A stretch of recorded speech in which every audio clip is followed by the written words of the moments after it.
लालू यादव ने बहुत ज़्यादा विकास किया है, ख़ास तौर पे छपरा में किया है और दबे कुचले को, गरीब गुरबा को आवाज़ भी दिया है। लेकिन लालू यादव की एक कमज़ोरी भी है, वो भाई भतीजावाद, परिवारवाद और चापलूसवाद के सामने घुटना टेक देते हैं। देखिए फिर आप भी मैं फिर आप भी उसी मुद्दे पर आ गए। उस मुद्दे पे नहीं, एक सुनिए, मैं आपसे पहले भी मैं बोल दिया कि सबसे बड़ा यदि कोई परिवारवादी पार्टी है तो बीजेपी है। ये आप भी जानते हैं, एक लालू यादव ही खाली परिवारवादी नहीं है। और लालू यादव का जितना परिवार है गरीबों के लिए खून पसीना बहाने वाला, साथ देने वाला लोग है। रूढ़ी जी जैसा ये नहीं कि भाई हाथ मिला करके हाथ धो, ऐसा काम वो लोग नहीं करते हैं। मैं आपसे पहले भी, मैं आपसे सवाल से पहले मैं बोल चुका हूँ, सबसे बड़ा यदि कोई परिवारवादी पार्टी है तो बीजेपी है, एनडीए गठबंधन है।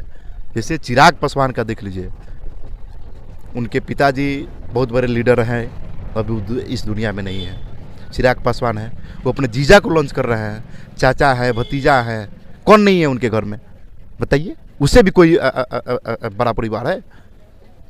खाली ये लोग खाली लालू यादव का ही परिवार को टारगेट करते हैं, इसलिए कि गरीबों का, जितने दबले कुचले जितना लोग हैं सबको उठाने के काम करते हैं, सबका क्या रखने वाला काम करते हैं आदरणीय लालू प्रसाद यादव जी, इसीलिए इनको टारगेट किया जाता है।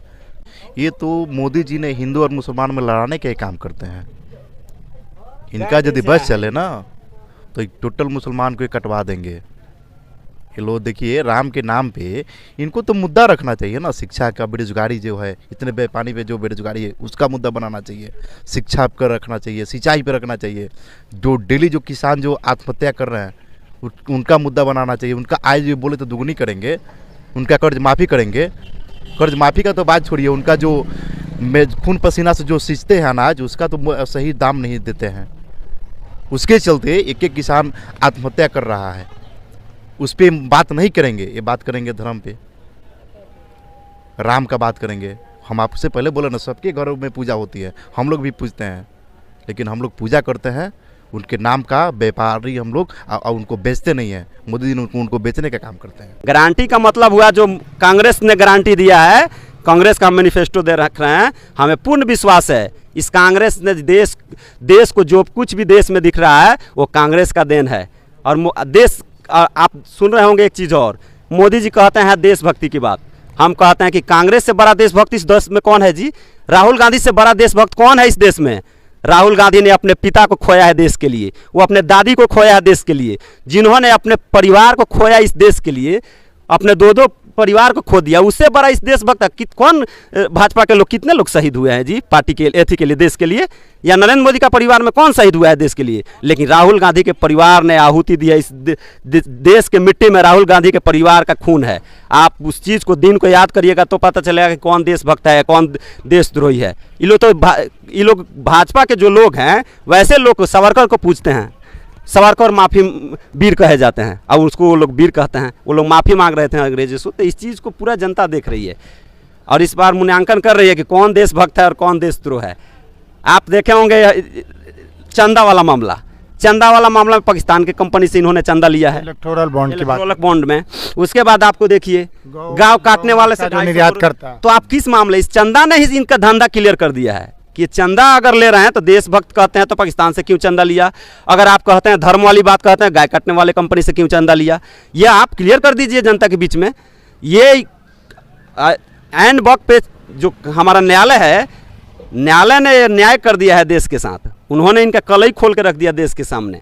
इसको अब ये लोग क्लियरफाई कर दे देश के सामने कि ऐसा इन्होंने क्यों किया। क्या धर्म भी मुद्दा होना चाहिए? अभी तो इसका तो जवाब जनता दे रही है, चुनाव में इसका जवाब जनता दे रही है, हम सबों को सब दिखाई पड़ रहा है। देखिए जो मोदी जी ने जो राम की जो बात करते हैं, राम के पुजारी यहाँ सब लोग हैं, लेकिन राम को वो जानते हैं, राम का नाम को व्यापारी बना दिए हैं, उसको बेचने का काम कर रहे हैं। मोदी जी ने एक रैली में कहा कि घुसपैठिया को या ज़्यादा बच्चा पैदा करने वाले को मंगलसूत्र दे देगा, तो वो कहाँ के मुसलमानों को? सुनिए, मोदी जी का काम है मुद्दे से भटकाना, मुद्दा को नहीं सामने आने देना। उनका खाली काम है हिंदू मुसलमान करना, परिवारवाद करना। जो परिवारवाद का जो बात वो करते हैं मोदी जी, आप उनका बीजेपी का टोटली आप उठाकर आप देख लीजिए, जितना विपक्ष पे परिवारवाद का जितना वो माने अति पे थोपते हैं कि इनमें ये सबसे ज़्यादा परिवारवाद करने वाली पार्टी है। यदि आप उनका यदि चिट्ठा उठा कर देखिएगा ना, सबसे ज़्यादा लगभग 80% उसमें लोग मिल जाएंगे जो खाली परिवारवादी हैं। बैकुंठपुर से विधायक थे, जा करके लड़ रहे हैं भागलपुर से, वहाँ से टिकट बक्सर से अश्विनी चौबे का टिकट कटा। तो ये चीज़ बताइए कि यहाँ का लोग वहाँ जा करके लड़ रहे हैं, उनका क्या योगदान है वहाँ बक्सर के लिए? ये चीज़ आप व्यक्तित्व को देखिए, उनके सब लोग नया, जब पहली बार आप चुनाव आप भी कुछ कार्य कीजिएगा तो आप नए होंगे, लेकिन आपको मौका देने के बाद आपका क्या होता है, उसके बाद 5 साल के बाद लोग फेंक देंगे उठा करके। लालू यादव का ही देन है कि हम लोग का जो इंजन रेल कारखाना जो है मरहौड़ा में, उन्हीं का देन है। दरियापुर में जो रेल कारखाना है लालू यादव का देन है। सोनपुर में जो वेथी का जो शेड का जो बना है रेलवे का वो डिब्बा वाला, उन्हीं का देन है। तर्क के साथ सुनिए ना, पूरा भाषण सुनिए तेजस्वी यादव का। तेजस्वी यादव जी ने कहा कि पूरे देश में 2 धारा में लड़ाई है, एक संविधान को मिटाना चाहता है, एक संविधान को बचाना चाहता है, एक देश को तोड़ना चाहता है, एक देश को जोड़ना चाहता है। एक तरफ शिक्षा के साथ, शिक्षा के लिए लड़ाई हो रही है, रोजगार के लिए लड़ाई हो रही है, एक तरफ रोजगार और शिक्षा को मिटाया जा रहा है, एक तरफ गरीबी बढ़ाई जा रही है। तो आपको 2 धारा की लड़ाई है। तो आप अगर संविधान बचाना चाहते हैं तो इंडिया को वोट दीजिए, अगर संविधान नहीं बचाना अगर संविधान मिटाना चाहते हैं तो एनडीए को वोट दे दीजिए। यही कहना था उनका। तो आप इसको गलत व्यू में लोग ले लिए। उनका कहना था कि आप 2 धारा है। पप्पू यादव ने अपनी पार्टी का जो विलय किया था, कहा कि यहाँ व्यक्ति का लड़ाई है ही नहीं। अच्छा, पप्पू यादव ने पार्टी का जो विलय किया था उसका आधार क्या था कि उस कांग्रेस पार्टी से वो पूर्णिया से लड़ना चाहते थे चुनाव? देखिए बताते हैं, पप्पू यादव ने कब पार्टी का विलय किया? पप्पू यादव ने नॉमिनेशन के 2-4 दिन पहले पार्टी का विलय किया। बीमा भारती कितना दिन पहले आई पार्टी में? हैं आपको, बीमा भारती जी बिहार फ्लोर टेस्ट के समय ही राजद में वो आ गई थी। आप सभी लोग ने देखा था कि उन्होंने सरकार का बाइकआउट किया, सरकार का विरोध करके शासन सत्ता को ठोकर मार करके वह उनको छोड़ करके आई थी। तो लालू यादव एक ऐसा व्यक्ति है, मैं जहाँ तक उनको जानता हूँ, मैं जब से देख रहा हूँ कि उन्होंने किसी को अगर कह दिया तो कोई भी व्यक्ति हो, सड़क से वह उठा करके सदन में भेजने का काम करते हैं, पत्थर तोड़ने वाले लोगों को सदन में भेजने का काम करते हैं। तो एक महिला को लालू यादव ने जो बात कह दिया था उसको पूरा करने के लिए, उन्होंने अपना वचन निभाने के लिए अडिग रह गए कि नहीं भाई, बीमा भारती को बोल दें कि तुमको लड़ाएंगे तो लड़ाएंगे।